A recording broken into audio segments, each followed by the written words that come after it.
Hello, and welcome to another episode of Easy8's Online Painting Club. My name's Danny, it says it right down here at the bottom of the screen, and I would like to introduce you to the first episode of Reliably 1080p, because that's right, I've actually managed to sort out all of my hardware solutions, all the problems and things that I've had from the laptop, etc., and having a dodgy internet connection are hopefully, touch wood and fingers crossed, a thing of the past. So, you might see some changes, some new layouts, maybe the quality is noticeably different, maybe like the framing is different, maybe the sound quality is better. It's because I spent the last couple of days having a good old sort out. Now, I am completely expecting there to be bugs, glitches, errors and things like that, and I am more than happy to sift through reams and reams of comments and thoughts and anything that you've got to add to it at all, because maybe it's something I've missed, maybe it's something that I don't see or hear or whatever, and I'd love to hear your feedback on it.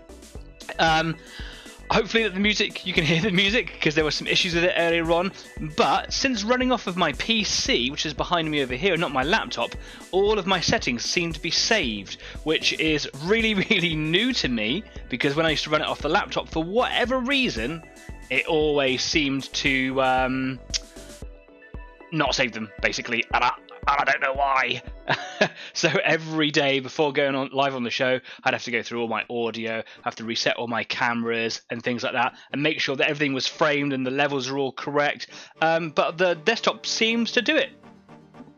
Cool.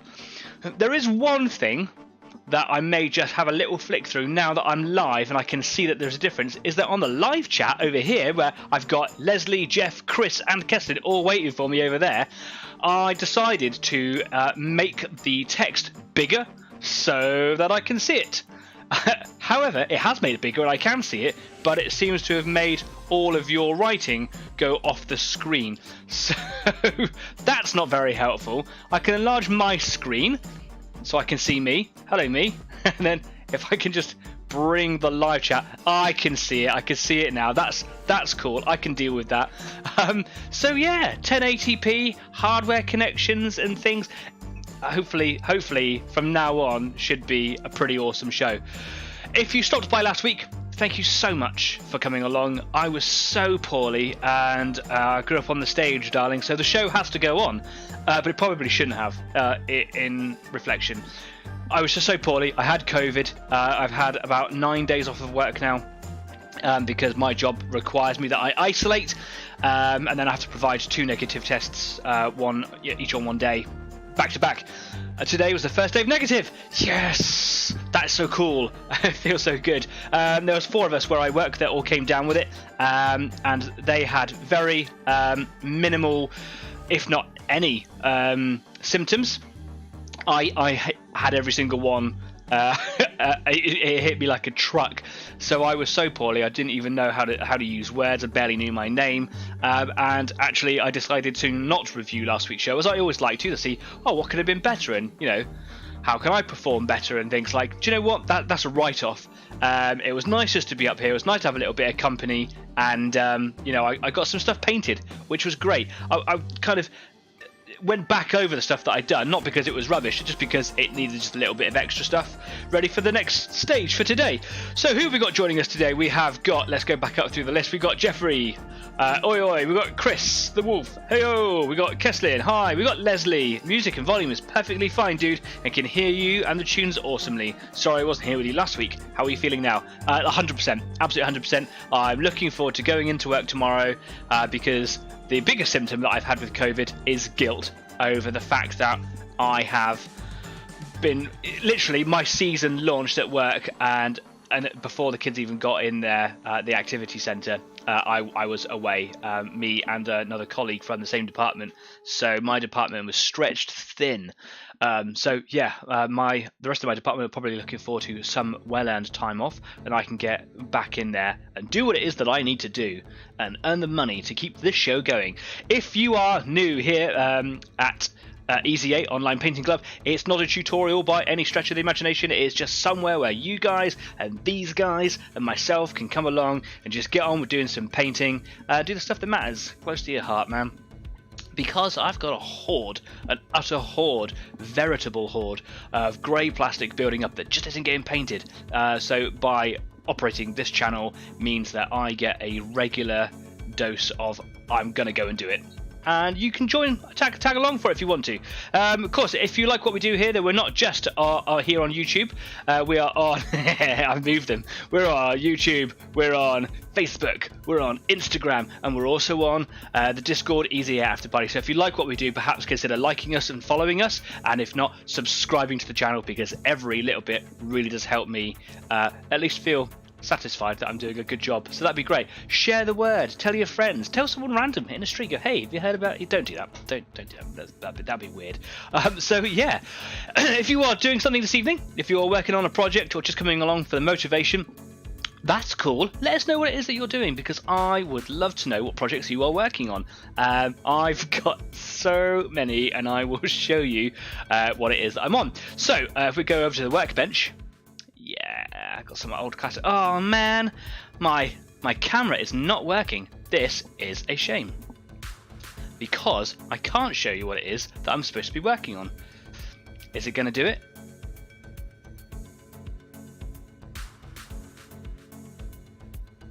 Sometimes it works, sometimes it doesn't. This was my biggest fear. I was on Discord earlier on talking to Chris and Kez, saying like, hey, I wonder if my camera will work or not. And they're like, yeah, it'll be fine. And I got it all working absolutely fine. It was working just before the show. And now it's not working. It is keeping me on my heels. That's a real shame. So come away from there. And I'm going to go back in and see if it kicks into gear. Because if not... There it is. It's working now. Check that out. Oh, man. I've got the proper sweats there. You'll notice I've got a bigger frame here so that you can interact with me more. Leslie says, oh, black is awesome. Glad you're feeling better. I'm poorly. Not COVID. Some flu thing. Stupid illnesses. I hope that you are feeling better. And I hope that it isn't COVID, because that stuff will sneak up on you. Chris is Tech 1, Danny 0. Yeah, man. Like, I'm happy now it's working. Happy now it's working.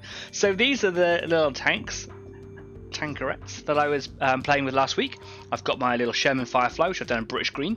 I've got my two little M3 Stuarts, which will they're in American colours, so Allied Americans, yeah. And then I've got the 4 German vehicles over here as well. So I've got the Panther, I've got the Jagdpanther, I've got a little Panzer 4, and I've got a Stug 4. Is it Stug 4? Yeah, no, Stug 3, beg your pardon. And they're all painted up in the standard dark yellow colours. What I did do with these guys, which I was really quite happy with, was I've actually graded the colours on them. Haven't done it on the others. Or did I? No, I didn't do it on those ones at all.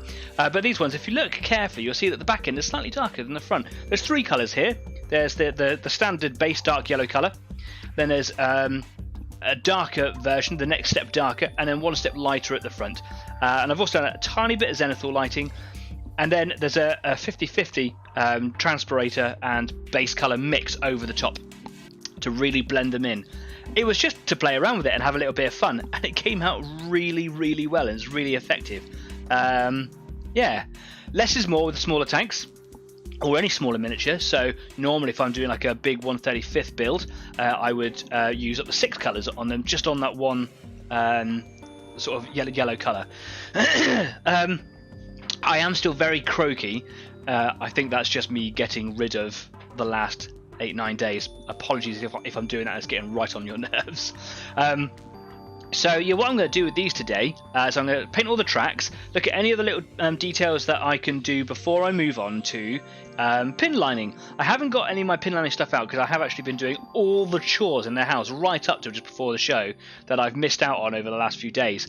So yeah, hopefully it'll be near to hands to get it. But I'm going to work on the tracks and everything first, and you know, some details and things like that. Base colours before I put those that pin lining in. I call it pin lining, but pin washing. Also, just because it happens to be on the desk, another project that I'm working on over here at the moment is a 135th build. I've got the Panther that I built ages and ages ago, that went on for ages, but here, in some pieces, is a 135th M3 Stuart. Now, there was a little panel at the bottom underneath this one here, this little like hatch, which when I put this little block in at the bottom here, it rose the made the insides rise up too much. So I had to get my little electric sander. I got like a little micro sander, and it took me days to just kind of whittle that down enough that this sits down low enough. Because this is all the interior. I'm not going to paint the interior. I'm not that good at painting yet. Oh, hello. It does roll. I'm not good at painting insides and stuff yet. I've got no experience in it at all, but I wanted to build it because it's fun and I know it's all in there. And it also gives me an idea on what it's like inside the vehicle. That will glue down inside. That's one thing I've got to do with it yet. And then the top of the hull goes on over the top of this here. It's got these cool side skirt things on here. I'm not actually going to put any skirts on it. And then it closes in over itself. Oh, come on. Behave yourself. There we go. And with a nice little satisfying click sometimes. I know it's actually gone seated right into place. That is the tank right there. He is missing, of course, a turret, which I'll put him in here now. There we are. Wonderful, beautiful little tank. I'll stick a little stowage bag on the side there, but otherwise I've kept it fairly basic. Got a fire extinguisher. I think there's exhaust pipes on the side there. Thought he had a fire extinguisher on him somewhere. I don't know. Some bolt cutters, stowage box there, stowage box here. I think this is a stowage box on the back there. There's some tools over the back here as well, and some little cans. Otherwise I've kept it fairly simple. This little effort here is for putting an extended antenna in, which my dad very kindly made. I've got it stored away somewhere safely, but it's a long thin piece of bendy wire and it'll come out to about here, I reckon, but I'll do that right at the last minute. Obviously we are missing out on one thing, and that is the tracks. Now I've got two types of tracks for this bad boy. The first one is this one here that you see. This one has, if I hold it up to the camera closely, two little pins at this end. If we can see those, autofocus is trying to get it into. There you go, two little pins at the end, and then they slot into two little holes here, like that. Now this is a sort of a rubbery plastic that doesn't respond to polycement, which is a pain in the backside because obviously polycement melts the surface together, welds the plastics. This won't weld, it needs to be melted. So I need to get like a screwdriver. If I turn them inside out, get a screwdriver, heat up the screwdriver, and then smush those pins down once they're in place, and it will hold them in place. I'm probably also going to use some super glue because the super glue that I've got is particularly good. But that all needs to be done while they're in place. So that's going to make it very difficult. Now I was thinking that perhaps I could just turn them inside out and have a go, but I have a feeling that trying to stretch them over the wheels, and it will take a little bit of effort, might actually just break that. And I don't want to break that, obviously. So I'm undecided how I'm going to tackle it yet. But they need to be painted up and all sorts first before they can go on. So yeah. Then the other type of track is one where every single individual pad and every single tooth on the side is a separate piece of a model. I really want to do that, but that's going to take me a lifetime. So what I'm going to do is I'm going to make the model with these tracks, and then when I get around to it, I'm going to do the individual track links, take these off when I'm ready, paint the other ones up, and then on they go. That is some serious like modelling skills and stuff there. Anyway, this is a little project that's going on the side. I absolutely love this bad boy. It's the M3 and the M5 Stuarts are beautiful tanks, and this is delightful little model. Cool, isn't it? So anyway, we're not doing that today. Got loads of stuff over here. My worktop is so messy at the moment. I will put you over here. He does roll around, so I'm going to try and put him somewhere where he's not going to move. There we go. Cool. Right. So, some comments going in. Jeff says, I'm making an entire Napoleonic town. Well, way to poo all over what I'm doing. That sounds immense. If you've got any photos, would love to see them. However, you may notice at the moment that Easy8 or just, pages for Facebook have changed recently, and this is causing me and Easy8 some problems in the fact that we used to, or we still do, we have a community page where you guys can post posts and photos, comments, questions, whatever you want over on there. One of the reasons for heading on over. But it's not working.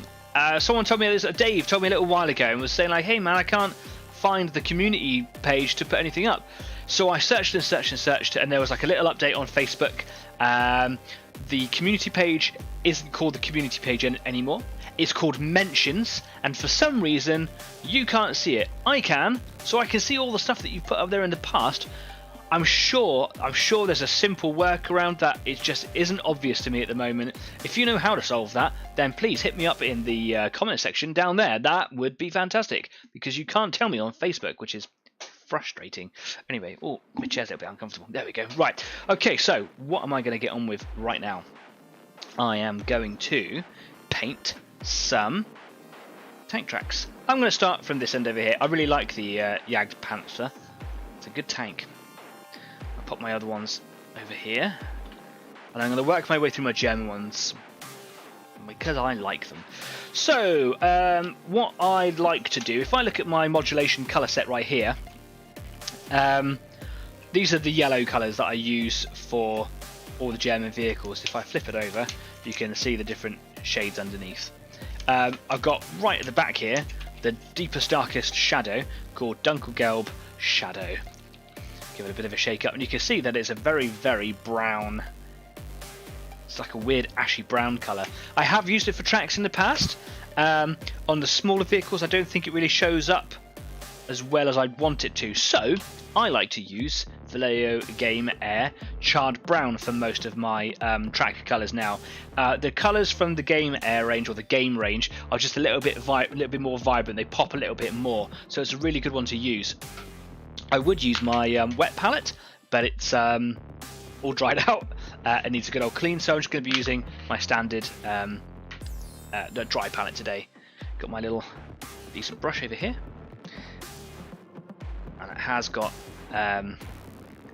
repair gel in it, so I just need to wash that through, and that just keeps the shape while I'm not using the brush. Prolongs the life of my really cool brush.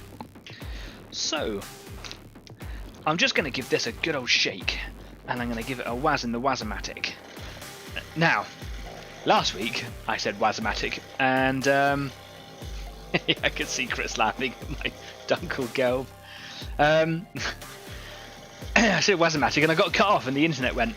And I, at the time I didn't know why. I know why now. It was because for some reason my laptop had decided that it was going to be on Wi-Fi, and the Wi-Fi was just unstable, which is weird because it was set to be on a wired connection. With the wire in it, it was an oversight while I was poorly. So hopefully this week, and from now on, I'm on the desktop, which is hardwired in by Ethernet cable, we shouldn't have any problems. Touch wood, fingers crossed. Stop laughing at me, Chris. It's rude.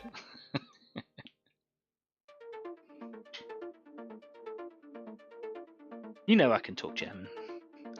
And because you keep mocking me, I have been, lately, trying to up my game by practicing my German. It's not ready for you yet. Right, I am going to stick a little bit of retarded medium into this. It is quite runny, so I don't need to use thinner. I've got some thinner just over here, which specifically for the airbrush, it says it on there, but it will also work for brush. But I'm not going to put any of that in there because it is an airbrush paint. I'm just going to put just a little bit of this stuff into there, just to stop it from drying so quickly. I got quite used to using a wet palette, and I like the fact that it makes it last so much longer. This will dry up in my dry palette here quite quickly, so just giving it a good old mix. I don't know why I've decided to use my very expensive brush for this. It makes me very nervous. I thickened it up a little bit, so I'm just going to add a little bit of water, because the retarded medium is like a gel.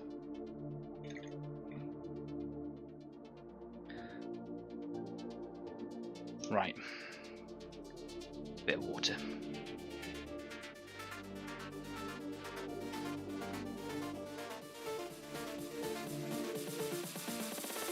A bit more water. I added quite a bit of retarder in there by the looks of it. Alright, okay, here we go. So, I've got a couple of tracks to work my way through. Chris says, "Oh wow, I'm so scared. I'm the final boss when it comes to your German game." Okay, fair enough. Right, here we go. I do hope that you can see clearly. I hope that the focus and everything's all working. I'm on a third monitor. I've got 3 monitors that now work on my PC. As you can see behind me, I've got a little tiny one over there, which is like a little auxiliary one, and I've got my huge one there, which I use for gaming and just general computeriness. And this is a third monitor that I had lying around, positioned on the other side of the studio. And if you can't see very well, or that there are, I don't know, focus or zoom problems or whatever it is, let me know. Because this monitor is old and it's a bit crappy, so actually for me it's actually quite soft and fuzzy. I had to do a lot of my camera setup on one of the other monitors over there and then shift the frame over here. So yeah, let me know if it's not good enough. This is going on really thin, which is good, but it's the pigment that's going in thin and the paint's going on quite thick. So maybe I won't add retarder medium next time. Maybe I should add a bit thinner, because the paint, it's weird, like it's kind of going on semi-lumpy. Maybe I just need to give it a good old mix. Now you can see that there is a seam going all the way down the middle. I'm not fussed about that. I did run some sandpaper through all the individual links. I only did it for a couple of minutes because I got bored. And the 15mm tanks, and while I do care what I do with my art and creative projects, with these little ones I don't care so much. I've got so many projects to get through that somewhere I have to draw a line and go like, you know, something's got to be a bit faster. So here, this is one of the places where I'm going to be a bit faster, and it's just I'm not going to worry so much about all those little details. Because the games that I play with it, that I will play with it, are so fast, and you don't look at them in that detail. Yeah. And Chris says, so far, everything looks good. Cool, brilliant. I know that there's like autofocus. I've stopped it on my face, but sometimes I need it to work here so that I can zoom in and go like, look at this detail, and it should, there you go, oh brilliant, and then when I move it back down here and painting, it zooms back in. So I've decided to keep the autofocus. But eventually, like maybe when I get to like 100 subscribers or something, I'll bite the bullet and I'll go and buy like a DSLR, that's the one, like a really expensive camera that will deal with it all better. But until then, nope.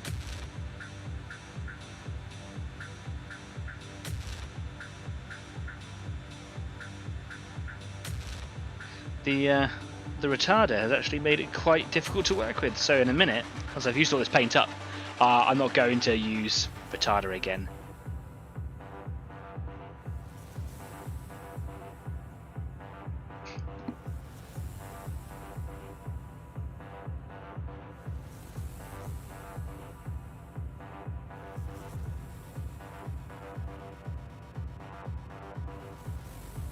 I got a tiny bit of brown on the inside of the hull there. You can see it quite clearly on the screen. But when I like do the detailing and the pin washing and stuff, that'll probably hide it. So yeah, whatever.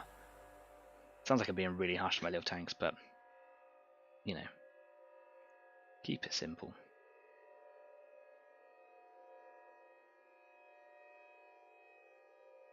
I should have probably not glued this bit on here so that I can get in underneath and underneath the skirt here, underneath the side to paint the tracks. But if I can just push the brush in, just take my time a little bit more, seems to be doing the job. When I first started painting these, I did try to do the tracks whilst they're all glued in with the airbrush, but it's quite time consuming because of overspray. So yeah, moving into brushes is much better. Leslie says, Mini tank is so cool! it's a beast in real life as well. If they have like a fixed turret thing here, it's called a casemate. It was a tank hunter, a tank destroyer, because the reason it's got no turret is because the gun is so big. They've upped the size of the turret, the gun, sorry. So they have had to do away with the turret. So this bad boy packs a punch.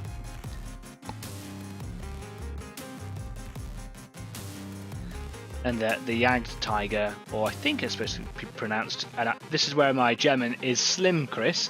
Jagd Tiger, is basically a hunting tiger. So yeah, you go tank hunting with it. No, not a Jagd Tiger. This is a Jagd Panther. There is a Jagd Tiger version, which is, I've got one in a box down there. I'll show you in a bit, because that's a beast too. Biggest thing that was ever deployed during World War II.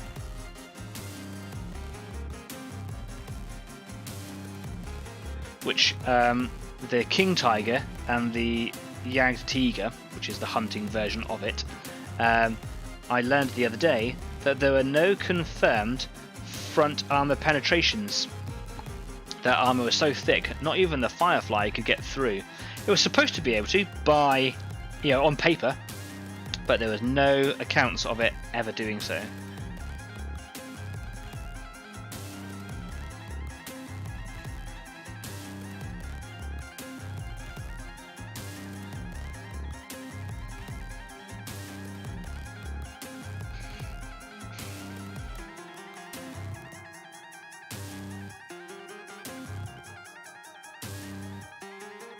This feels painfully slow and is one of the things that might put you off doing mini tanks. But you just got to keep your A game. You've got to stay focused to the task.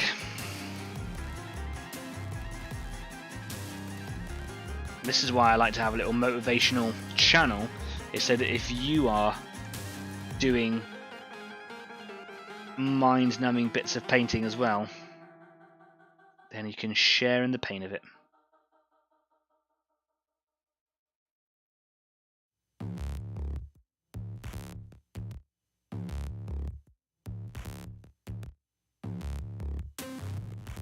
It doesn't matter if I get the tyres with this brush, this colour, because the tyres are going to be painted like a really dark grey, which I will probably use Corax Black from Citadel. It's a really good colour for it, especially for these little tanks. But obviously what I'm trying to do is not get it actually on the wheel hub itself, because that would be a bit of a pain, a bit of a nuisance.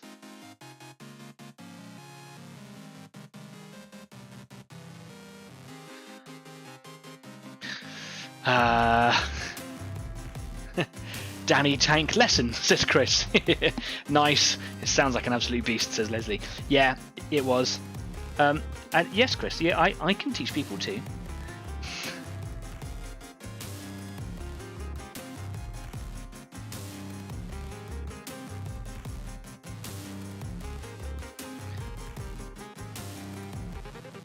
The German army in World War II was obviously famous for making superb tanks, but they had like the best tanks, arguably, and even though there are many accounts of them being shot to pieces and through the arms race by certain tanks that were designed to take on their tanks, they had for a very long time the upper edge when it came to armoured warfare. And it's when you play World War II games, by taking the German side, you are you're in an awkward position, because your tank is going to be so much better than everybody else's. So when I play What a Tanker, I like to be outnumbered, because the tank's gonna perform. So a few weeks ago, not last week because I was poorly, but the week before, had some friends come up, Stafford and Dave, who normally join in the live chat here. They both teamed up as allies. They took their Shermans against my one Panther. And that game went on for a long time, and I actually lost. They worked very well together to actually take me out. Excuse me, but the dice were against me, man. My loader didn't want to load, my gunner didn't want to shoot. My driver was driving around all over the place, fortunately. Kept me alive longer than I should have been. But if the dice had been on my side, I probably would have finished them off a long time before that. And that's what makes the tank game so entertaining. But not all the German stuff was double big and hard. They had their Panzer 4s, Panzer 3s, they had the Stugs, 3s and 4s, which are little artillery field guns. They are absolutely beautiful tanks. Here's a Stug. Again, it's a casemate version of the Panzer. They made Panzer 3s and Panzer 4s, and they made Stug versions of each of them. And they were the workhorse, the utter backbone of the German army. And they're not super big, but they were very competitive for the time. Right from the beginning of the war, right to the end of the war, they were used all the way throughout. So they were cutting edge right at the beginning, and they were still holding their ground by the end of the war as well. In fact, it was probably because that all the bigger stuff was so time-consuming and expensive to build that potentially lost them the armour war. So perhaps if they hadn't gone into producing things like the Tiger or anything bigger than that, then they may have actually have continued to win and dominate.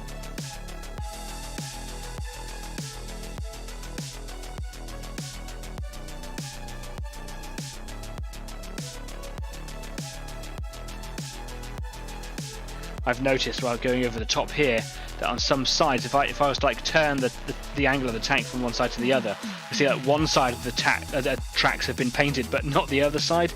The underside's quite easy to see, but yeah, on the top side it's a bit more difficult.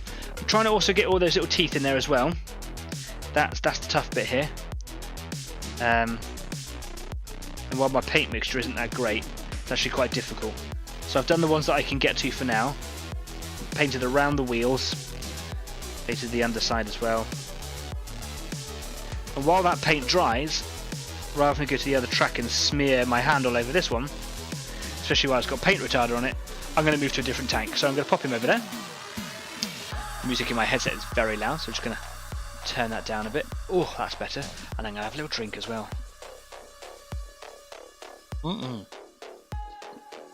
Yeah. That looks like urine, but it's actually a Baraka. Got another one of those weird comment things going in over there. It's link. Don't click on it. Don't do it. Mitzi Patton. Yeah, I'm looking at you. You're watching right now, aren't you? Yeah. Get.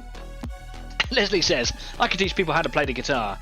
Getting onto the teaching squad. Honest, I'm not just butting in so I don't feel left out. You do you, man. I've heard you're an awesome guitarist.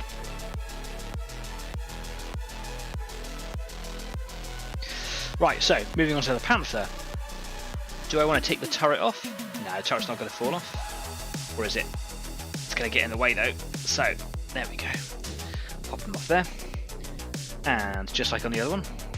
Again, big fat seam all the way along. Not really worried about it. Although, there's a couple of little mould points. Nah. Who cares?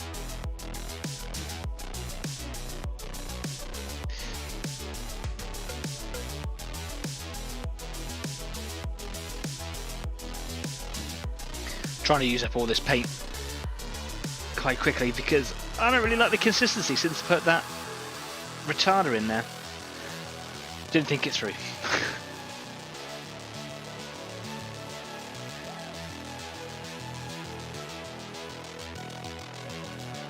You can see some horrible seams and things on these tanks.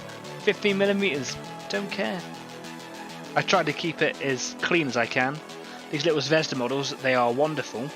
That's the manufacturer, Zvezda. They make some beautiful models, and they are mostly pushed together, so you don't have to use glue on them. I use glue on them because I like them to be held together properly.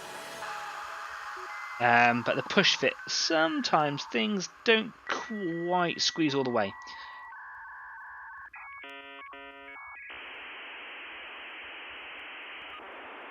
And I dry fit them, obviously, because you should dry fit all your models. And then dry fit works, and then when you go to put it together and you've got glue in it, and then the crucial moment doesn't actually happen, you're like, oh man. So yeah, whatever. When you're playing the game, you don't really care.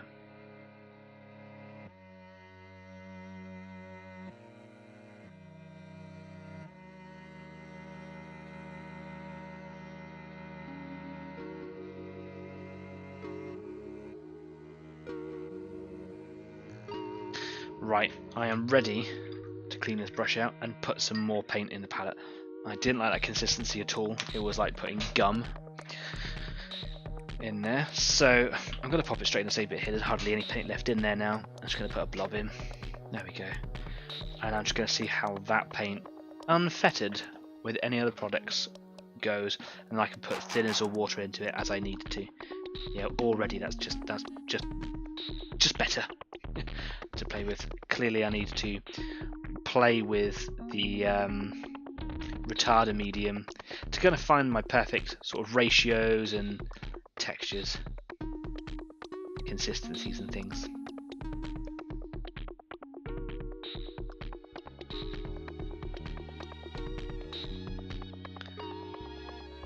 Now this tank has Scherzen side skirts, helps protect the side, the exposed side underneath the hull and above the tracks and the inner workings of the tracks. Keeps them all protected from anti-tank rounds from troops and small arms, and just an extra layer of protection, which means that I don't have to worry about painting the top of the tracks, which is great. I do just have to get on the inside here. That's fine though. Just make sure that what I can see, can reach, is given the right attention as well.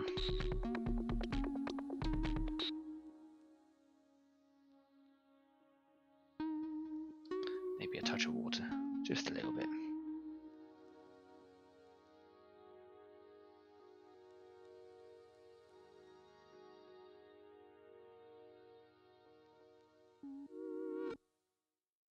So much better. Bear that in mind, kids.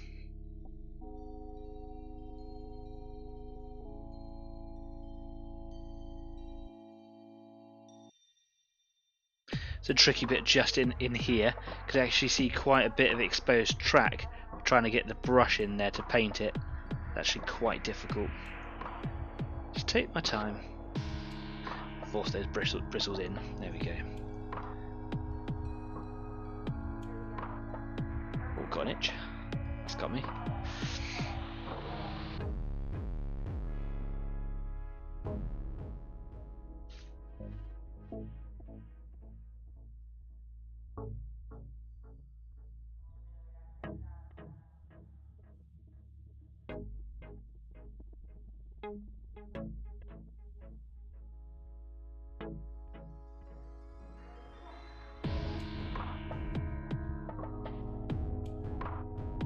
On larger scale tanks, those teeth on the inside of the tank track, I would paint those silver, because they are often exposed. They're worn down to the metal from just kind of working around inside the wheel system in there.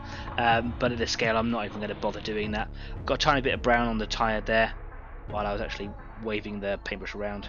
But like I said earlier, that's no big deal. I can see it. It's going to be painted over later.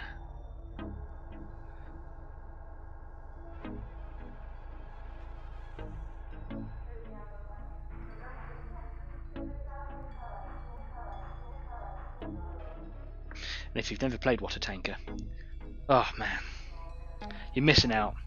The game can last 5 minutes, sometimes it can last half an hour. I've had some games that have gone on for over an hour, and that's with such minimal effort as well in terms of what you need to purchase. That was just with a couple of tanks each. So yeah. Oh look, we've got another one from Pushes Sabir. If it's a link, don't click. Why do I attract these people? What's going on? What is it about today? Whatever.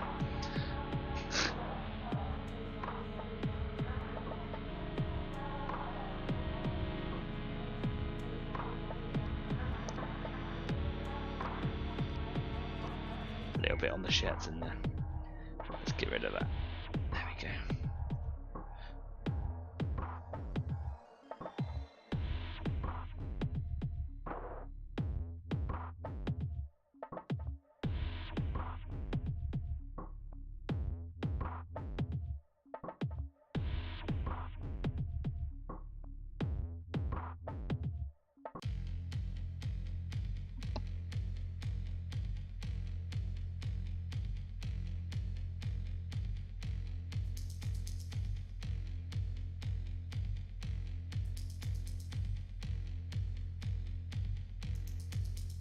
Yeah, this one went much better with the different consistency paint. Gonna make sure I get this bottom bit all along here.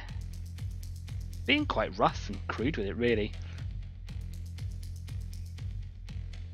Just in the interest of sort of the feel of progress. I'm not doing those teeth yet. I'm probably going to come back and do those in a bit. I just want to move on to the next tank. So I'm going to pop that one over there as well. I'm going to move on to my little Panzer IV. I like my little Panzer IV. And he's got teeny tiny tracks in comparison. Size of it different. So question: did the German crews name their tanks like the Brits and Yanks? If not, why not? That's a good question. I don't think so. I don't know is the correct answer there. I can't think of any instance where I can think of a name. All the tanks were numbered quite religiously. They had quite a sequence for numbering their tanks, to which I don't fully understand myself. But I don't remember there ever being names for them. Just trying to think. Because I don't think the Russians did an awful lot of it either. I have seen some Soviet tanks with their with some names on them, but I think they might have been captured or repurposed, or was like, even if it was like the odd one, you know. I can't think of anything like that. Perhaps they did have names for them. Maybe they weren't allowed to name them. Chris says, "I think you are getting what?" Leslie, these links look like bad eggs. I can smell them from here. Yeah, man. I don't know. I don't know what it's about. Just leave it. Yeah, at least I'm getting the views, right? I'm not one of those people. I don't do it for the views. I do it for the subscribers.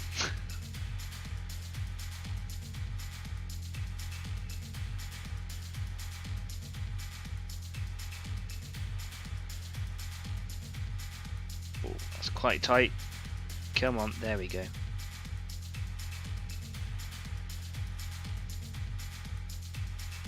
God, man, something's bit me, I think. Bit of an itch there. Right. Zip all the way along down here. Now I'm going to have to come back over these again, which is another reason for not wanting to spend so long on every single one. The whole two thin coats thing, you know. Now I could do one thick coat and be like, oh, do you know what, who cares? But it, as you already saw, it was actually quite difficult trying to use a thicker paint, a thicker consistency. So by doing that, I'm simply just taking my time anyway. So I might as well do two thin coats, get it looking cool.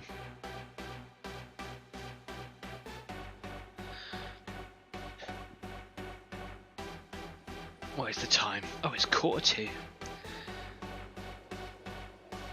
See, that's the problem with the show. It's for all the right reasons I want to run it. And go like, hey, if you need some company or some motivation, some inspiration, come along, join us. Carve out those 2 hours every week. 2 hours isn't enough.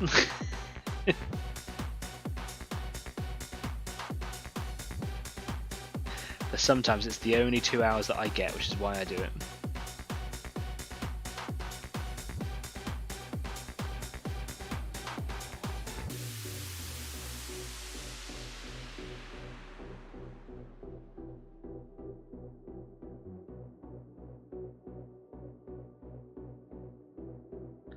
This is quite tricky on the bottom here.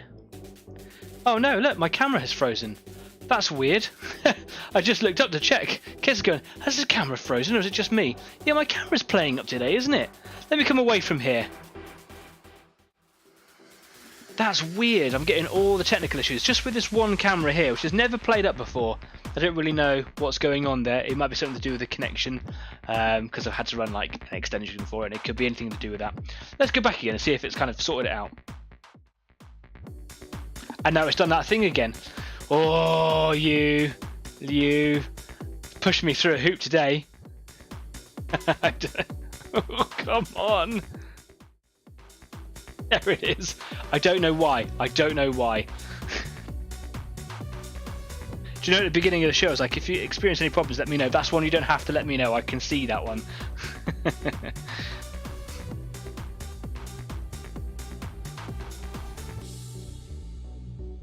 So what I was going to say is, painting just between these wheels here on this little Panzer IV, it's actually quite fiddly, because the wheels are so small and the tracks are so small. Just trying to make sure that I'm getting the edge as well as the inside there. Trying to not smear all the paint all over the wheels. But it doesn't matter if I get it on the outside of the wheels, because again, they're tyres.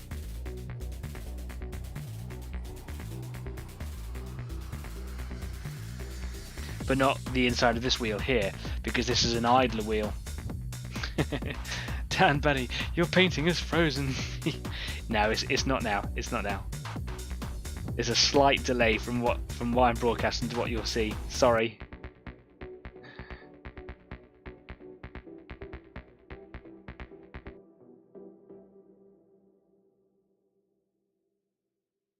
You know, I used to get really worked up about all those sorts of technical issues and things back in the early days. But now I'm just like, that's what it is, man. It's a live stream. It's funny. It's the beauty of a live stream, right? If I wanted it all to go perfectly, I'd record it, but that would be boring and there'd be no interaction. And we're watched by loads of people all over the world as well, which is great. 44 subscribers. Pretty much from the western coast of the States to the eastern coast of Australia, which is great. I don't know if our Australian subscribers do get to watch very much, or if they do watch at all anymore. But we did reach out that far. So if I can get like a Pacific island, then I think that makes us global. I'll be happy with that.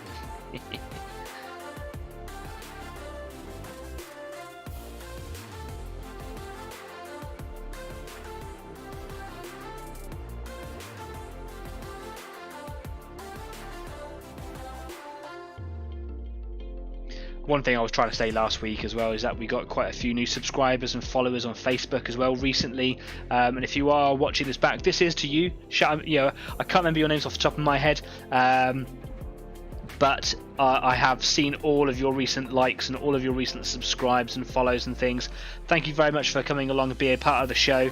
I have written some messages. Someone joined us on Discord the other day. But hasn't made an appearance in the live chat or in the comments, so maybe you want to keep some sort of anonymity, which is absolutely fine. If you don't, then say, you know, I'll give you a shout out, whatever, on the show. But it's just nice to have subscribers that come out sometimes. It's wonderful.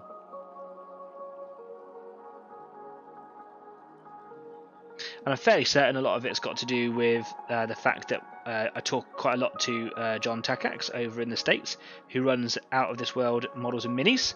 There's another YouTube channel you can find a link for in the description just a little bit further down. Who is just a guy who's just into painting and modelling and hobbying and just doing stuff as a bit of a hobby, and has turned it into a YouTube channel. And it's just really cool. I mention him almost every week because we talk quite a lot and we support each other, and it's really nice to have a cousin from the other side of the Great Pond supporting this little channel. And recently John did a video on what was the name of the brand? It'll come to me in a minute. It's a British company as well. Nope, it's gone. But it's a verdigris product. I did mention it when he put that little video up, and it went virtually viral within a week. So much so that the company that makes it, the stockist in Canada, I think, where he was getting it from, had actually sold out as a result of the video. So well done, John. I know you watched this back on replay because you're so far away. Well done, man. Like that's incredible. And because John's over there in the States, he's got a bigger outreach. And I think that being friends with John has brought me a little bit of friends this way. So cheers, mate. Thank you very much. I would hope that our community would go and check out your channel and subscribe, or at least drop you a nice thumbs up, or even a nice little comment on one of your videos. Do head over, because his videos are really, really cool. Big Doctor Who fan as well, so if you're into Doctor Who, definitely want to go over and see his extensive Dalek collection. And I'm really hoping that some point in the future, when John's got a little bit of spare time and work kind of settles in a little bit for me, especially after having been so poorly, that I'm going to look to actually get in contact with John directly and see if we can't grow our channels together in some sort of affiliated way. Sounds really exciting, doesn't it? Not entirely sure how that's going to happen. Got some ideas, going to run them by John and see what he thinks. See what you think as well, so let us know. If there's a direction that you want this channel to go in, tell me, because I make it for you and for me.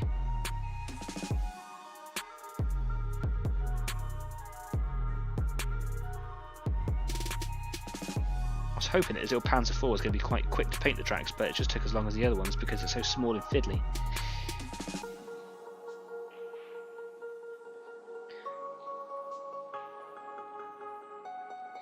There we go.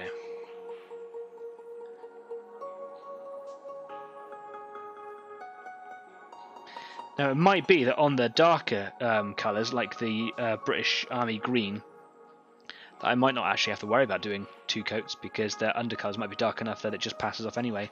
But just by having the tracks that colour, it just adds so much more definition to the whole tank. Wonderful. I'm going to move on to the Stug 3. Which should be a little bit easier because the wheels are a bit bigger. That's what I'm thinking. Less of them as well. But while I do that, I'm going to head off for a quick break, so you don't have to sit there and look at my face or my faulty cameras continuously. Really sorry about that. And you can go and stretch your legs, etc. So yeah, gonna wash my little brush out. Give that one a clean up. So we'll be back here in about 10 minutes or so. And in the meantime, here's some jaunty jazz tunes. While I'm away, you should definitely go and change your paint water. Go on, go change it. See you in a minute.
I have no idea why my jazz music started playing again.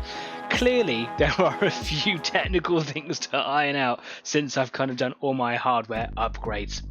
But hey, we're back, and that's what matters. I hope you had a good break. I hope you changed your paint water. I didn't. I just sat there fastidiously painting away. Now, I want to take you back to the workbench, but I'm really nervous as to whether the camera's going to work or not. This is really quite fun. Oh, here we go. Before we go anywhere, don't forget that if you do like what we do here on this channel, then don't forget to subscribe. Of course, we are here on YouTube, Facebook, Instagram, and Discord. And hopefully, in the next week or two, depending on how my time goes, I think it's about time that we considered moving back over to Twitch. We tried Twitch right back in the early days when Kyle used to help me out as a co-host here on the show. I hope you're staying well, Kyle, if you're watching this.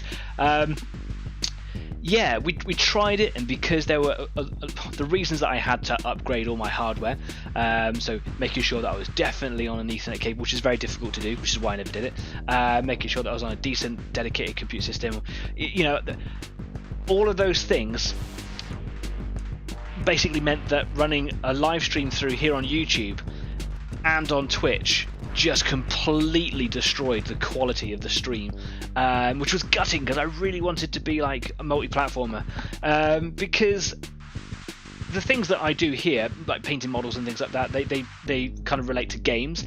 And let's face it, if you are a video gamer, there's a strong possibility that you at least know about the tabletop gaming side of the hobby, and likewise the other way as well. So I thought it's a great way to kind of cross over, spread out as much of the audience as possible. Just never been able to really kind of capture that platform. Now, might actually be able to do that. So watch this space. If you're a Twitch viewer, then I might be over on Twitch within the next couple of weeks. I've got everything set up and ready to go, and the account's still there. It's just I didn't do anything with it after that because it just destroyed everything. You couldn't see anything. It was like, you know, a frame every 10 seconds. It was awful. So yeah. If you know anything about Twitch, hit me up. Either chat to me over on the Facebook channel, on Discord in the after party if you see me over there as well, or just down there in the comment section. Anything that you can tell me about how to win on Twitch would be great. Yeah, so that's that. Let's move over to the workbench and see if the camera's going to work. Come on. Yeah, it's still working. Yeah, it's still working. Here we go. So, I just did the Stug, which is this little bad boy here, and actually it was quite easy to paint around the wheels because they are that little bit bigger and there's fewer of them than there is on the Panzer IV. So, yeah. Let's go back to the first one that I started with then, which was the Jagd Panther, and it's still slightly wet, the paint there. And on this one here, it's drier, which is the next one I did. So yeah, having that paint retarder on there has certainly kept the paint wetter. But I don't want it to be there anymore. And the benefit that I was getting from it was just not worth it anyway. Right, some more brown paint. That's the first track on all of the German vehicles done. And here's me wondering if I was going to get on to doing all the pin lining today. Probably not, right? That's right, 2 hours of just painting tracks.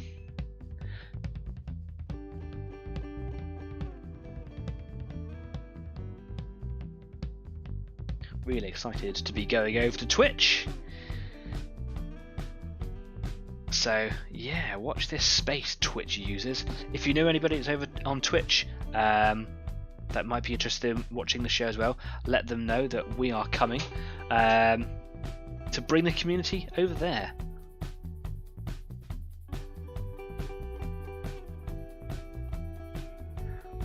That is going on this track in this consistency so much easier than it was with that retarder in there.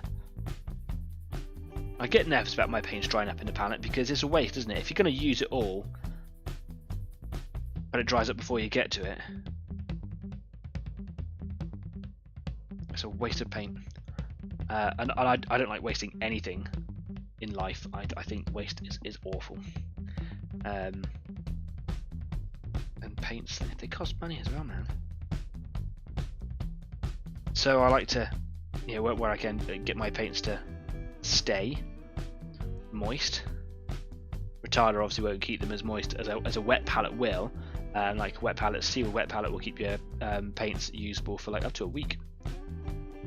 If you've got a good quality wet palette. Retarder's not going to do that. But it will certainly keep your paints usable for the session.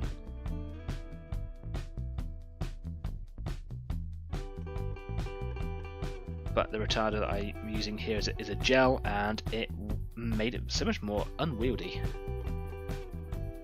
And I'm sure there's an application for it, but not on these tiny little things. Certainly not with my experience of the product anyway. But flying through this one, which is good.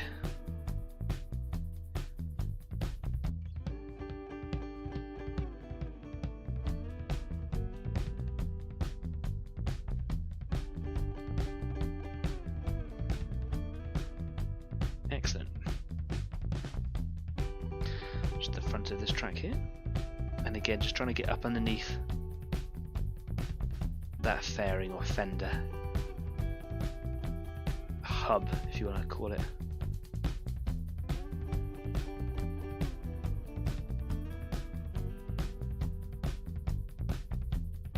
There we go. I'm going to try and not put my thumb all over it.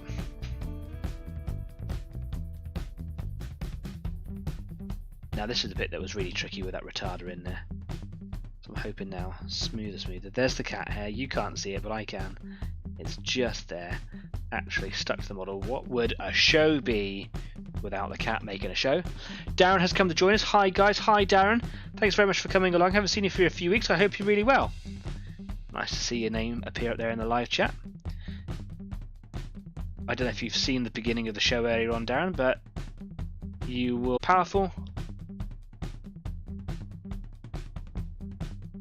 Ah, something seems to have happened. I wonder if you can still see me or hear me. Looks like I'm still streaming. I've been cut out sound. I've lost a few things on my screen. Look, Darren says he's been busy with metal. I wonder what that sound was. No, it's a little alert that I had in my headset there that says, you've been disconnected.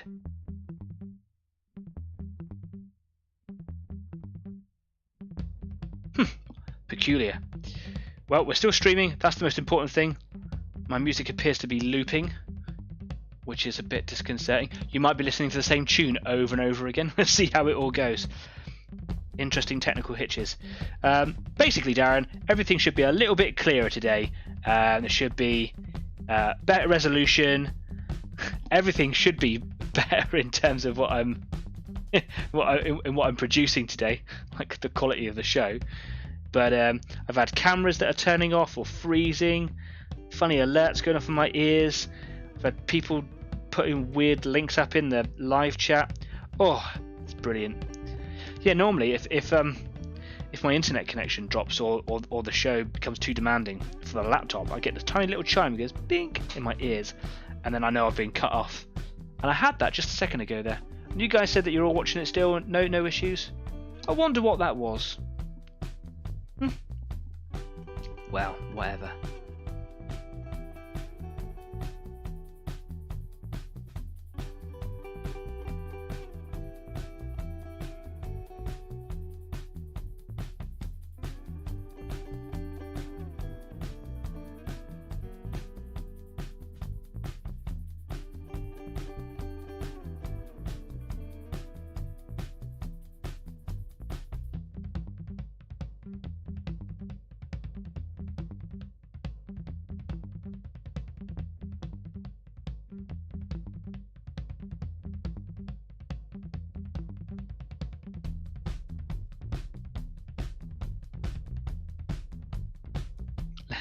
Music's coming to an end.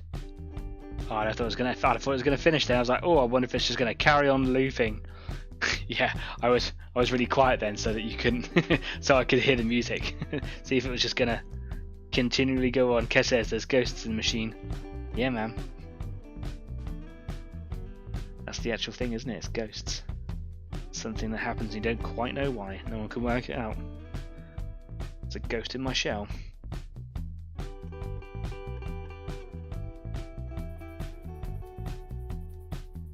For me, I went blurry. Nothing to do with the camera this time. Darren says it's the government. Oh man, really?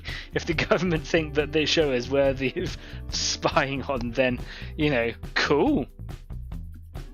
Of course, they don't have to spy on it. They could just log on, see it on YouTube. If they subscribe, that would be nice, wouldn't it? Don't forget, you can subscribe to this channel. That would really help me. Tell a friend. Put a little poster up in the staff room where you work.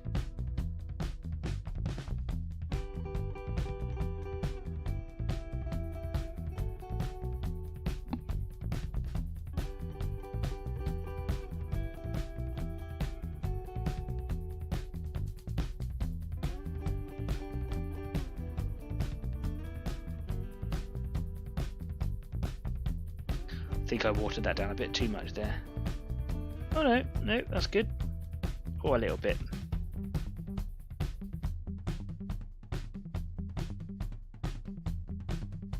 I'm listening to the music again. Wonder if it's just going to carry on looping.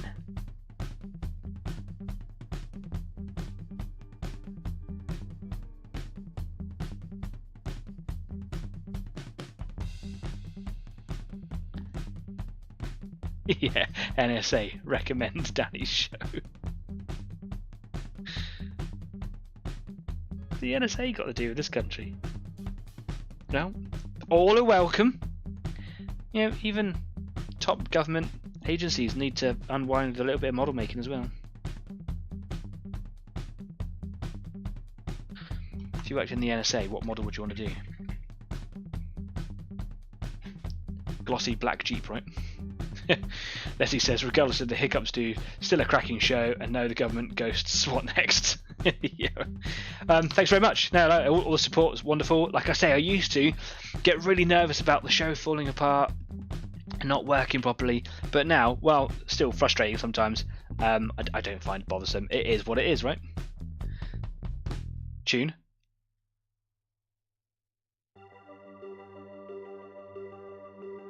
There you go. I don't know what that was all about. Right, cracking on with more paint. Bit more water into that brown. If you are painting something this evening or working on some little hobby project at home, I'd love to know what it is. Tell me all about it. Some people, I think, have managed to get some posts up onto our Facebook page, despite the problems that I was talking about earlier. I haven't been to have a look at them just yet, so maybe I'm wrong there, but some people have managed to post on the Facebook page. And some people actually sent me, through personal chats and things, pictures of their projects as well, so I can see them, which is very kind. Thank you very much. I always love to know what it is that you're working on. So if you are working on something, let me know. Tell us all about it. Maybe you've got some problems that some people can help you work out. Maybe you just want to show something off and just talk about it, celebrate a little victory. That's what this show is all about.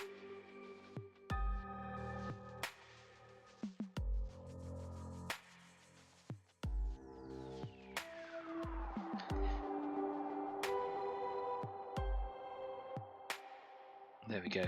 What I didn't do on the first time around with this tank, I stammered there, weird, is I didn't do the inside here, which actually on the other side was super quick.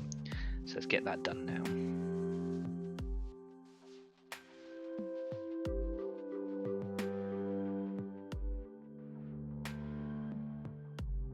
There we go.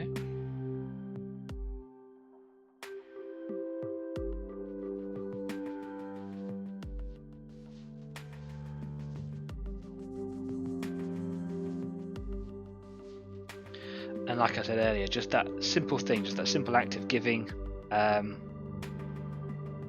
tank the colour for its tracks, just adds such another level to its appearance, and that colour really works for me as well. It's good colour.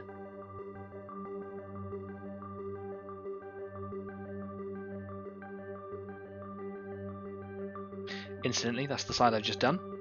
That's the side I did earlier on with the retarder in there. It's thinner, it's still wet, and this is better. So retarder wasn't the way forwards. Darren says, is that your 1/100 Jagdpanzer? Yes, it is. Beautiful, isn't she? I've also got one I'm about to move on to is one of my other Panthers, because I got another Panther painted up, and the turret is just here. Kez says I just posted a pic on a Facebook page as well. Cool, brilliant. Was it easy to find? Was it hard to work out? Because someone messaged me about half an hour before the show went live saying like, did you know that you can't post anymore? So it is still difficult for some. So if you were able to post, let us know how you did it or any problems that you encountered, because I'm still struggling to find how to do it easily. I had all the problems in the world just trying to say that sentence, actually.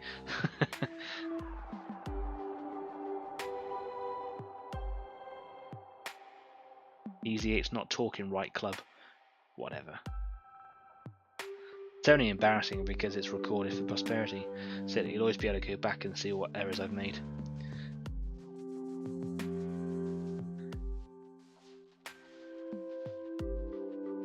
I don't get so easily embarrassed. Oh, Kid says, easier than it used to be. Easier than it used to be recently, or easier than, like, since the page was set up? Because, yeah, it used to be, like, a while ago, that it used to be that you had to go and find that little community tab and then add your photos on there. But recently there were some changes, and I'm wondering if they've been sort of debugged. Those changes made it so you couldn't even find that tab.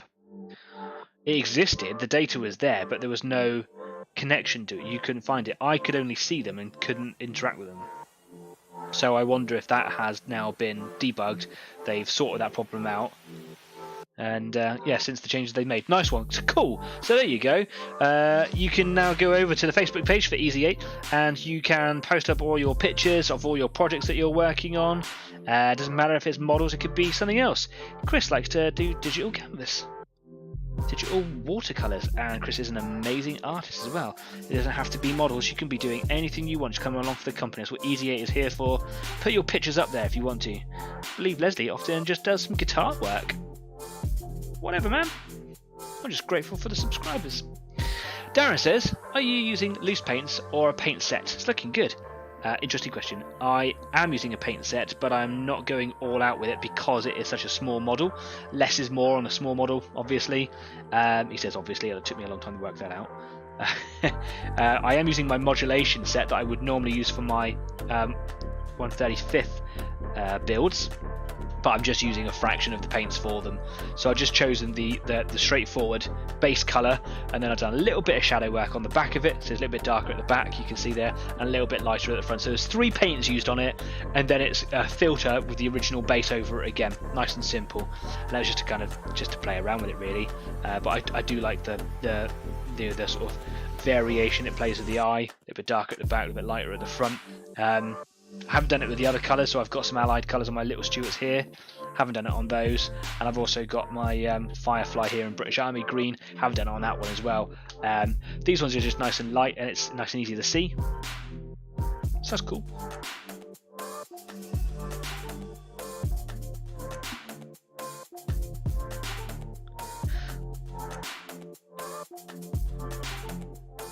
Oh, nice and swift on the inside there.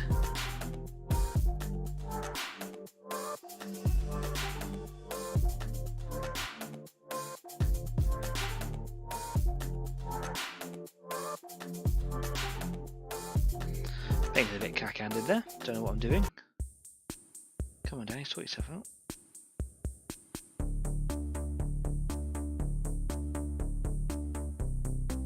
Okay.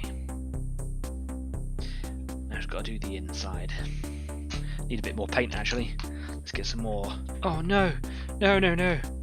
Oh! You crazy thing, my brush rolled. I went straight at the top of the hull. But on a raised bit of detail, I could just wipe it off. Bad brush, stay over there. Leslie says, yay, Dan is happy, thus I'm happy. Happy people. You alright, mate? Do you want to talk about it? Glad you're happy, mate. Another reason for getting through these quickly, rather than just, they're small, who cares, is I've just got so many things to do. Like I said at the beginning of the show, I've got so many projects just literally piled up. I mean, literally piled up in various locations throughout the house of stuff to do, and more coming in because someone wants to give me some more Skitari, which is lovely. But yeah, it's just a collection now of unfinished stuff rather than stuff to paint. Yeah, and I want to get around to them, so I've got to learn to do these faster. And I suppose that by pushing myself and not striving for perfection, say on this little model here, for example, I suppose I am subconsciously teaching myself to not be so precious, and that while I can practice perfection, if I'm just practicing just regular use, then I'll get better anyway, won't I? I hope. Does that make sense? Like, just by doing it often enough, I'll just naturally get faster, right?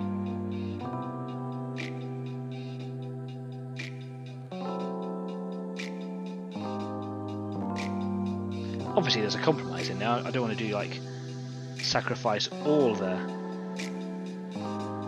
skill for speed. Try and find the sweet spot for the payoff,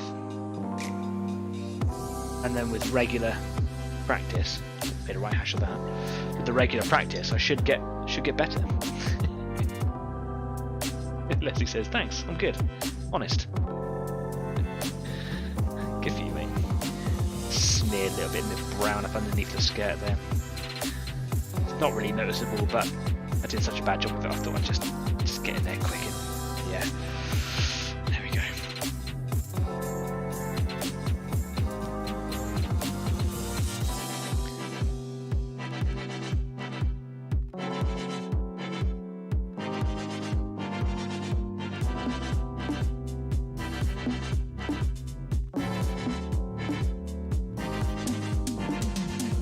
Did it again.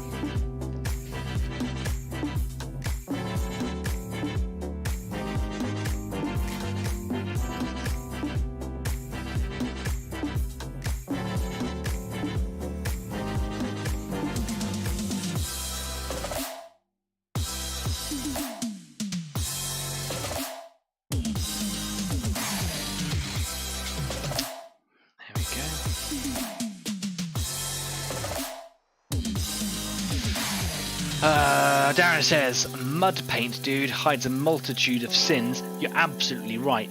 I just didn't want to do like all those really cool weathering effects on these little tanks. Again, less is more. But you're right, it is a way. It is something that I could do to make it look quicker, or to be quicker, and you know, sort of cheat if you want to. And I certainly would do that with a bigger build. But yeah, less is more. I do a little bit of weathering with them, like I overdo it with the pin lining, and it just kind of makes them look a little bit grimy at the same time. Gonna come back and do the teeth on him later on, but there, first coat of his track's done, and the second coat that I come over and do should be much quicker, because it's only really in the large exposed areas that the coat is quite thin. So yeah, should be nice and quick. Just a little bit right up underneath that front piece up there.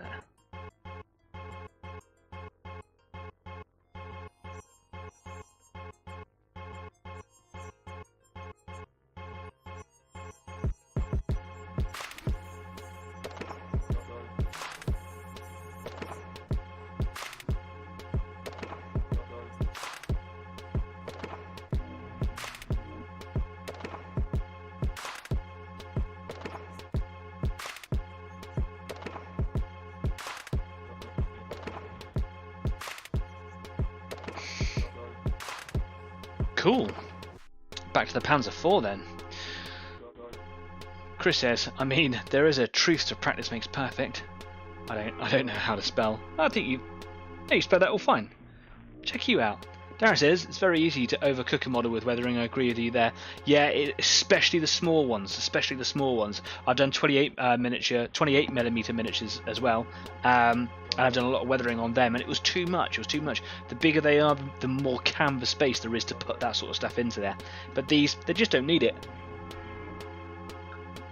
So I just on some of my earlier ones, I did a little bit of pin washing, and then I did grime on it. I was like, actually, I could have just got away with doing one of those and called it both.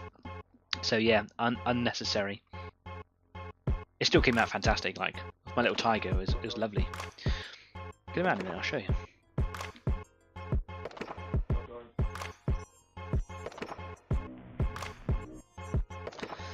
So this is the Panzer IV. Very, very similar to the Panzer III. A very slightly later model.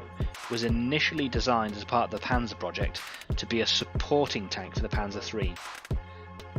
So it would have a shorter range gun, high explosive, there to support the troops, taking out like machine gun nests or little bunkers and buildings, large areas of troops and things like that, where the Panzer III would be often put with anti-armour. Now, especially early on in the war, anti-armour wasn't a big deal.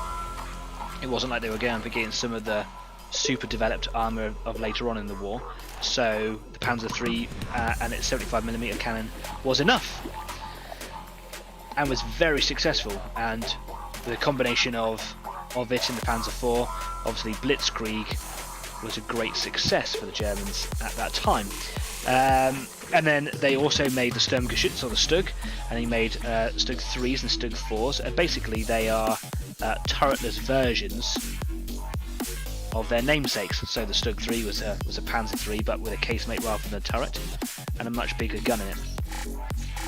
And then likewise the Stug 4. But as time went on, the Panzer 4 was slightly larger than the Panzer 3.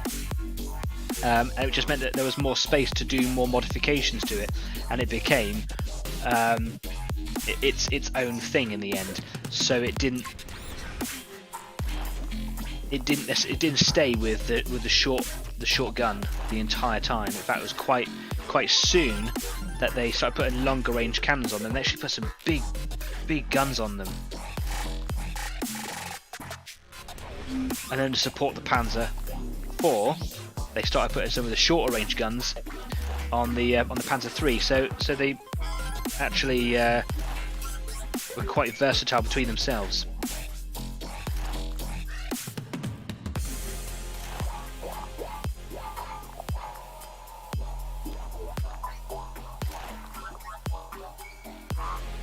And that's why I think that the Tiger program was heavily responsible for the slowing of the German war machine.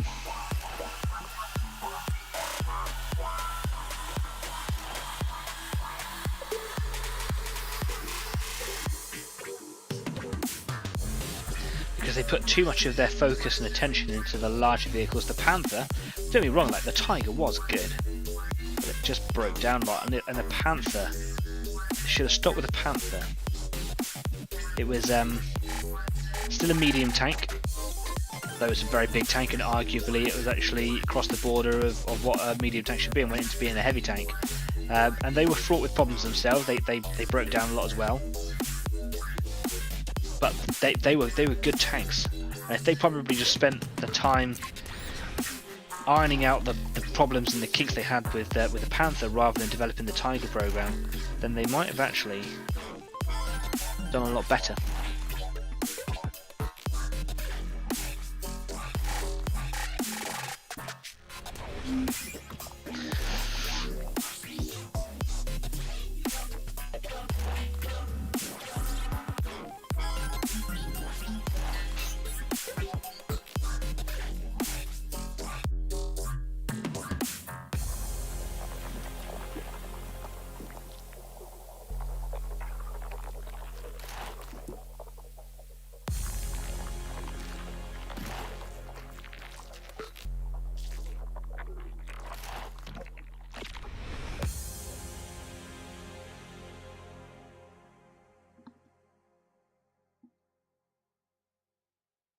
Thanks, Tiger.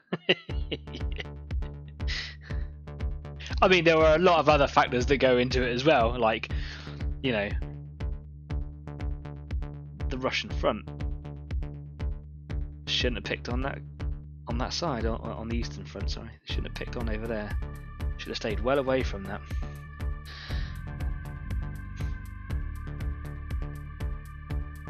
And the Allies, of course, were starting to develop some astonishing tanks in their own right as well. Getting us some really big tanks that were quite ahead of themselves, really. Yeah.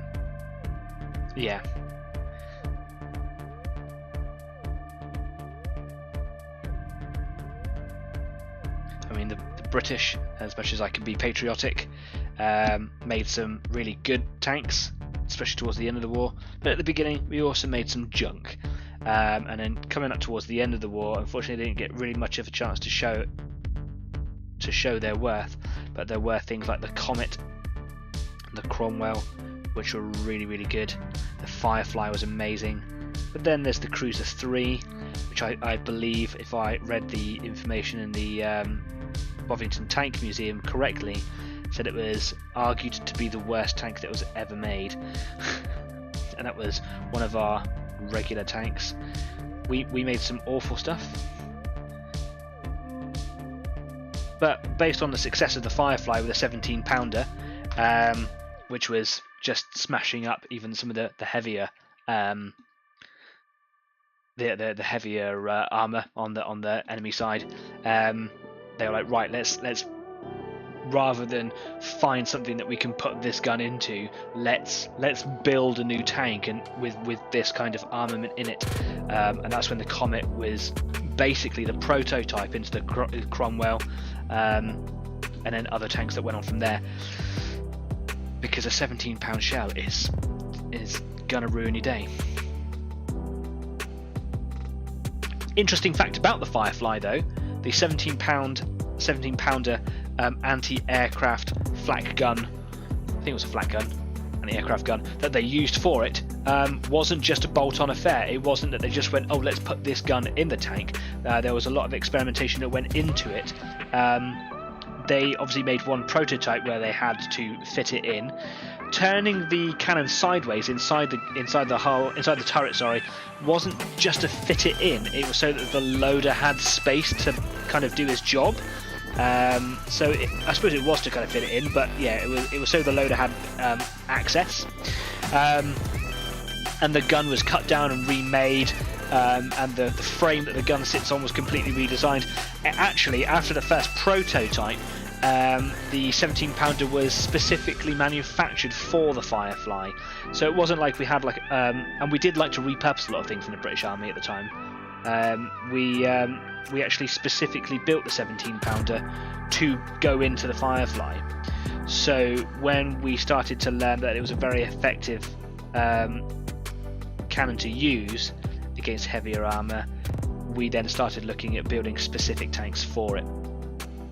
And I dare say that we didn't actually perfect the design of the tank through that process. I think we should have. I think people should have learned that sloped armour was definitely the way forwards. Obviously the T-34, famous, had the perfect angle on the front piece of armour, the glacis, which I believe is about 35 degrees. Really, like that is the sweet spot for your sloped armour. The Panther took a lot of cues from the T-34, but after that no one really did anything with it, which is weird. You would have thought that someone would have gone, do you know what, let's carry on with this sloped armour malarkey. No one ever did. In fact, the Germans, like Darren saying in the live chat there, just went bigger and bigger and bigger with the armour. But that was a Hitler thing. It was Hitler's Tiger program. If he said something, it was done. Darren says that the mouse was like 1 litre? Mouse 1 per metre of movement. Oh, per litre. Oh, fuel. 1 litre per metre of movement. That's insane. Well, that's ridiculous. I mean, the mouse is a ridiculous tank. Look at it. I mean, crikey! I mean, I just knocked the turret off of it. Probably what it was good for.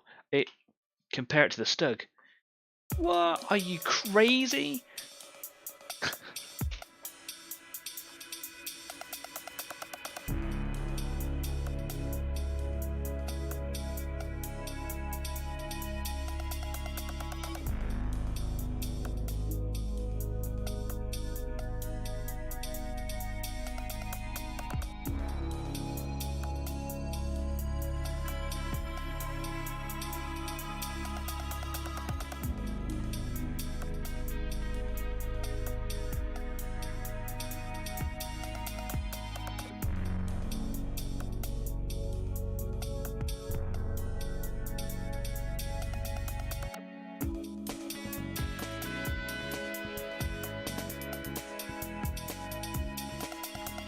Definition around the front wheel there, the drive wheel, it's lacking a little bit because of the scale of the miniature. So just a little bit of concentration there, just to kind of bring out the edge of that track. And then just underneath the skirt there, just making sure that all the edges of the track, all the little nodules all the way along, have just kind of got a bit of colour on them. Because it stands out if they don't.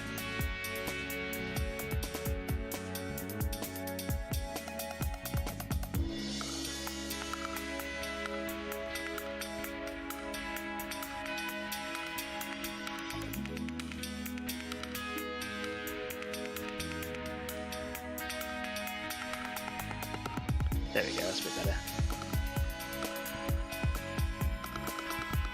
Rough and ready.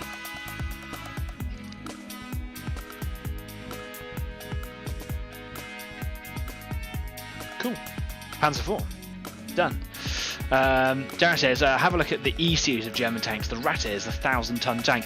Yeah, but it was only a concept, wasn't it? It was, they only ever found designs for it, but it was, given enough time, they would have certainly have tried to do it. Problem with tanks that big, and what would have happened to the Rat as well, is that there is there's a formula, and I can't remember it at all, but there is a ratio to how long your tank is and how wide it is, and the width of the tracks and how far apart they need to be. There's like an area to where they can fall into that, and if they don't fall into that, then they just pull themselves apart. So if your tank is really, really short but really, really wide with wide tracks, it won't work. Likewise, if it's really, really long and narrow, then also it won't work. So it could be argued that the mouse here probably never would have operated properly. It certainly wouldn't if it was a litre to every metre. But you get the point. Like it would have just torn itself to pieces, and the Rat is even worse. Like it's a giant. It was supposed to be. Oh god, hiccups! I'm excited. It was supposed to be a land ship, like taking everything that the Navy had and putting it on tracks. Is a ridiculous concept. It's really entertaining, but it just never would have worked. So yeah, I can't remember that ratio. Not that it's important, it's a painting show, who cares? Leslie says, if you were to put a Tiger in a Tiger tank, would the Tiger pilot the Tiger well, or would you just have one very angry Tiger? Answers on a postcard. I suppose getting them out is easy enough, but getting them in there in the first place is going to be the tough job. Let me just wash my brush out and get some stiff bristles there. So I put down in the listing that I was going to do tracks and cracks, as in like pin lining as well. There's no way I'm getting around to that. I've still got another 3 tanks that I need to do the tracks for. But hey, optimism, right? Would love to know if you've got on well with any of your projects this evening. If you have done well or you failed or whatever, let us know.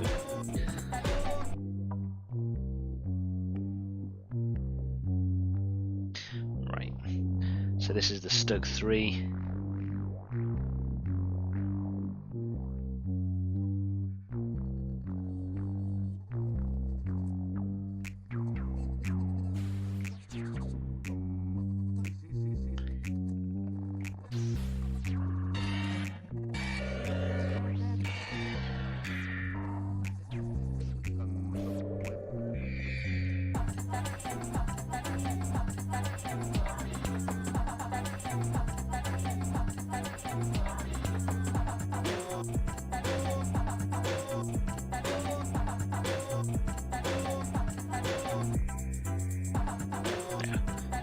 my paint was thin, I was missing it in the palette.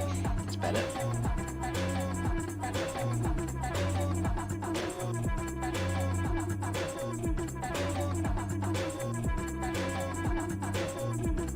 Brown is a nice colour. It is a nice paint to work with. It's just a shame that it's so affiliated with dirt.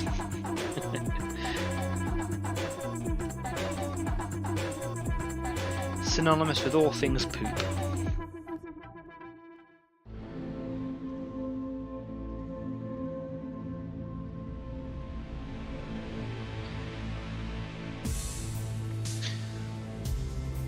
Some more comments going in. Jeff says, I think the RAF would have loved the rat. Big target. Yes, that is one of the things that is popularly discussed about it. It would have just drawn every bullet, every shell, every bomb to it. It never would have lasted. And there was no way that they were going to be able to mass manufacture them anyway, when you consider how difficult it was to produce the Tiger 1. So yeah, I think that it was a delusion, a project of delusion. Would have been awesome to see though, for sure. Darren says definitely. Chris says that the sketch is coming along nicely. Wonderful.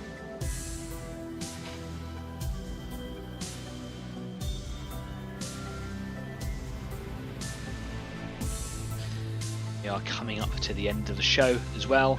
So this is where I change my screen out, and you wouldn't even know that I'm pushing the button normally, but it might mean that my camera fritzes out. No, it doesn't. Look at that. Could have kept my mouth shut.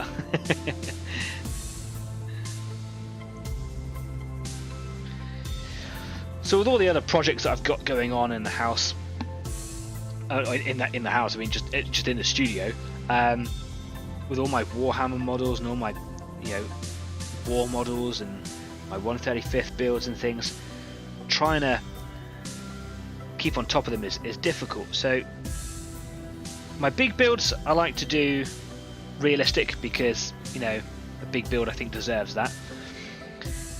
Little ones like this, I just rush them out. I just have fun playing with them more than anything. So I just kind of do them up, make them look a bit fun, make them look a bit tidy where I possibly can. And then with my 40k models in the middle, I've got like several different techniques and not designs, but like just the styles in which I like to do them in. So my Space Marines, I like to do them quite grim dark. I've got a few Necrons lying around somewhere that someone kindly donated me just to have a play with them one day. I'd like to do those grim dark, but in a different way. I've got Skitarii pouring out of my ears now, and I like to do them not cartoony, but quite dull bright, if that makes sense. I like them to be like somewhere a cross between kind of like pop arty, but at the same time being quite grim dark. My Tyranids, I just like to make them nice and clean and just get some cool designs and concepts out. But there's so many things that I've got to paint now. I'm just trying to think of like the quickest way of getting through them all, and it's got to the point now where I could probably sell a load and just be done with it. I don't want to, because they're my models, and one day I will get around to them. It is a retirement project, I think. That's fine with me. That's okay. But it would be great to just do them. I'm not necessarily going to play games with any of them, or with most of them, maybe just some of them, but I'd like to just paint them up and do them, because it's kind of what I want to do.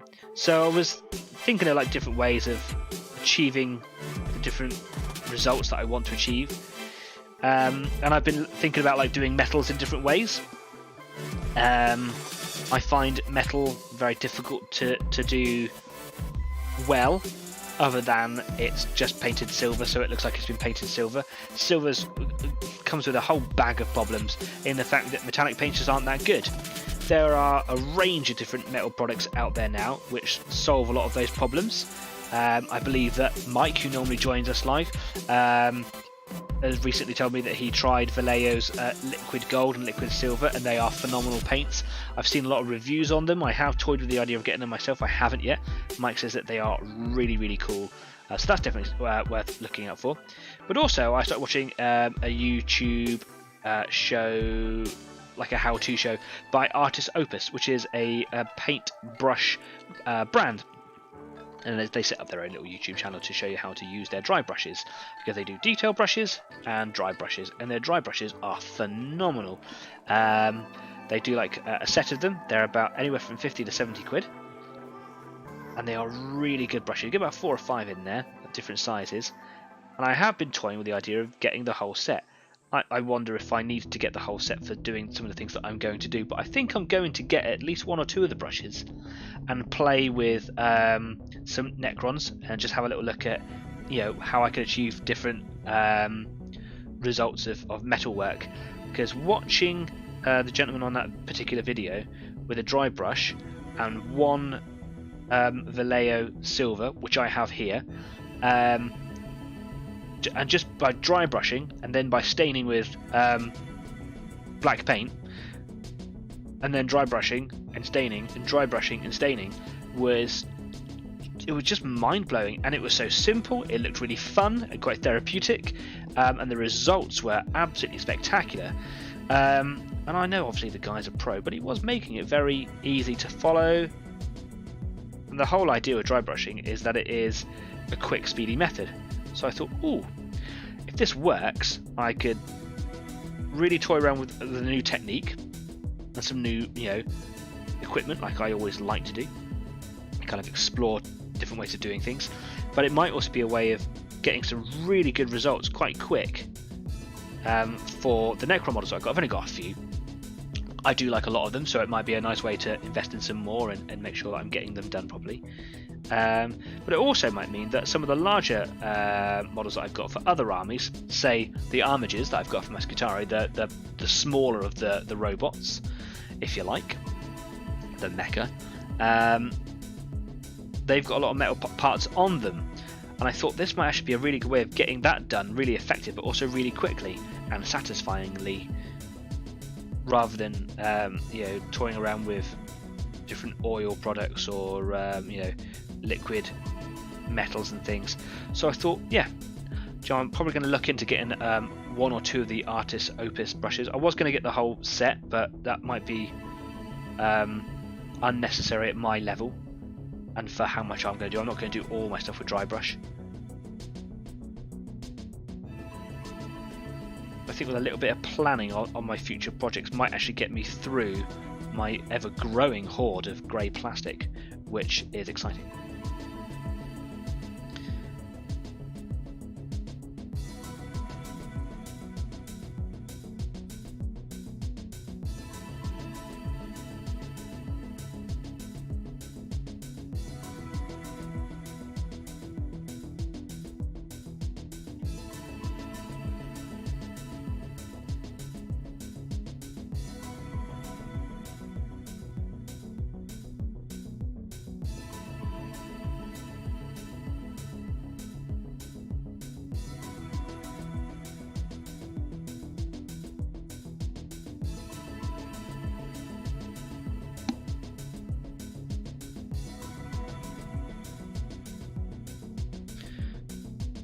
Well, there we go.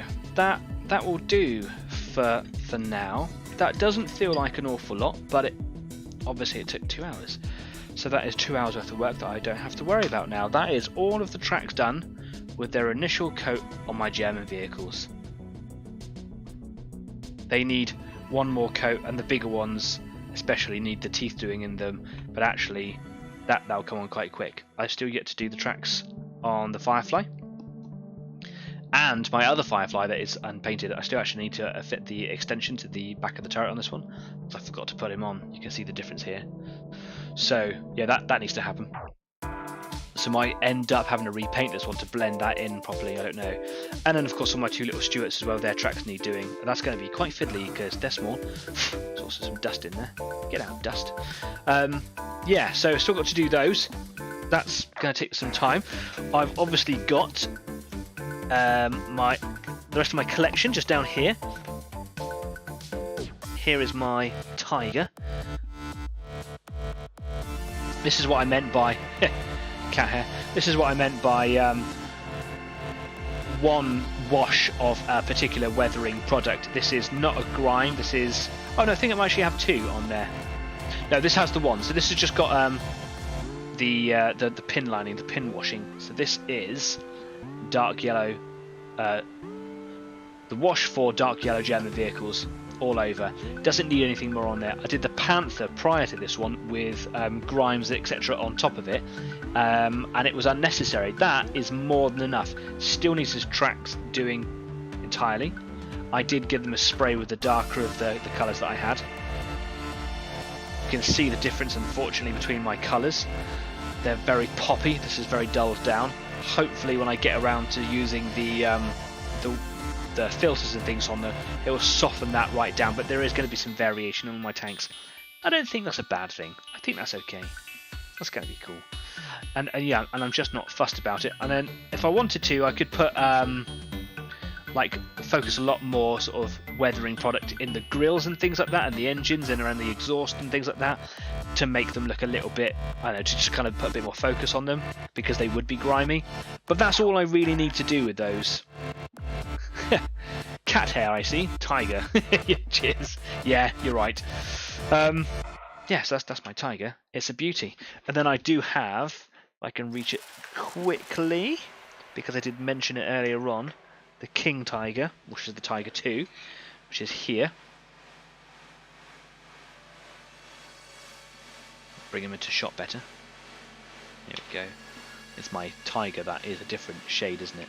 As that's quite close to that one there. I used a lot more of the highlight colour in that one, I think. But that's okay. I quite like it.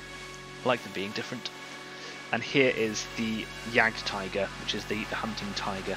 So this is a Tiger 2 chassis, not a Tiger 1. Yeah, with a casemate rather than the turret, so an even bigger gun in there. And I believe it actually has a Porsche wheel set on there as well, so it's not a direct crossover from the Tiger 1 where they had the overlapping road wheels. They didn't have so many, so only 2 rows on the Tiger 2 and the Yagged Tiger, and there's 3 rows actually on the Tiger 1, so there's another one behind this one, for example. 1, 2, 3, 4, 5, 6, 7, 8, 9, yeah, it goes on and on and on. So that's, yeah, one of the over-engineered problems with the German vehicles at the time. My little army of German vehicles is coming on very nicely.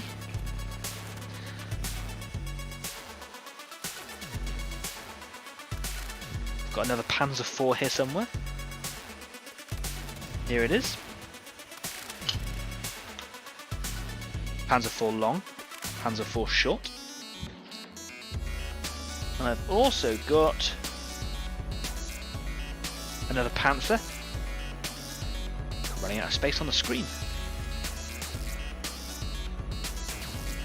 And I've also got the Elephant, or the Ferdinand.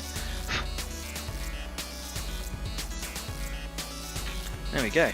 This is my German armoured brigade, or collection, really, because that wouldn't have been fielded like that at the time.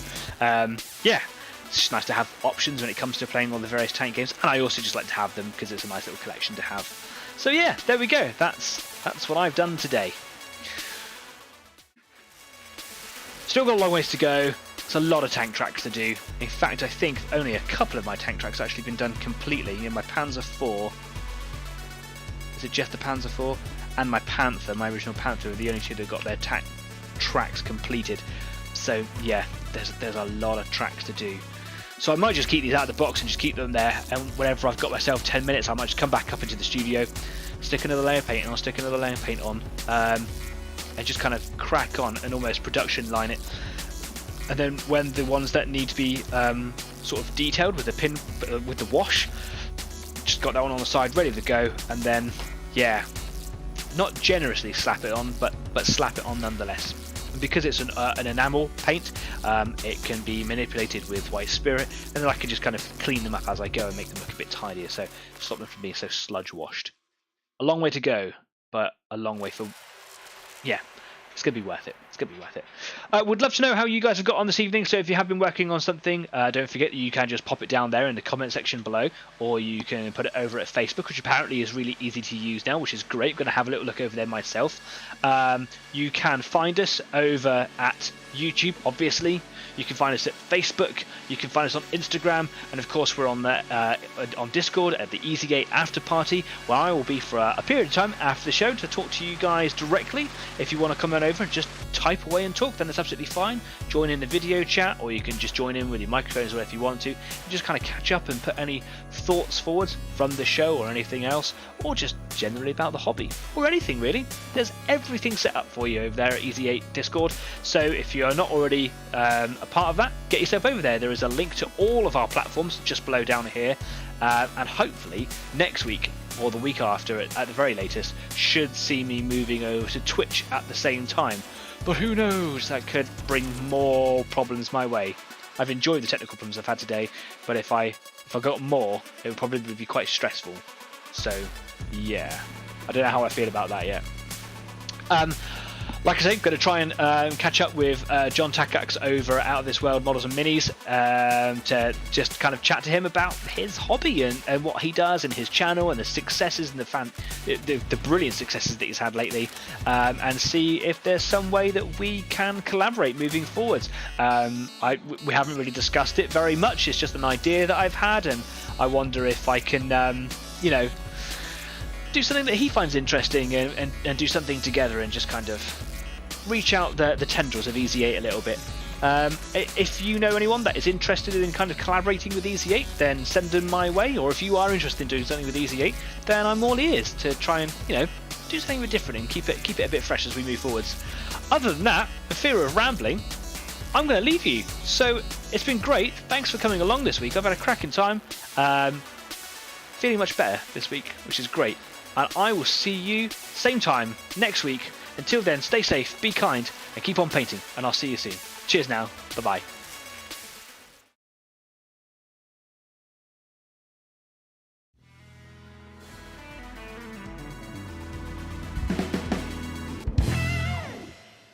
Yeah, there's definitely some problems here, isn't there? Sort out my music levels. Bloody camera.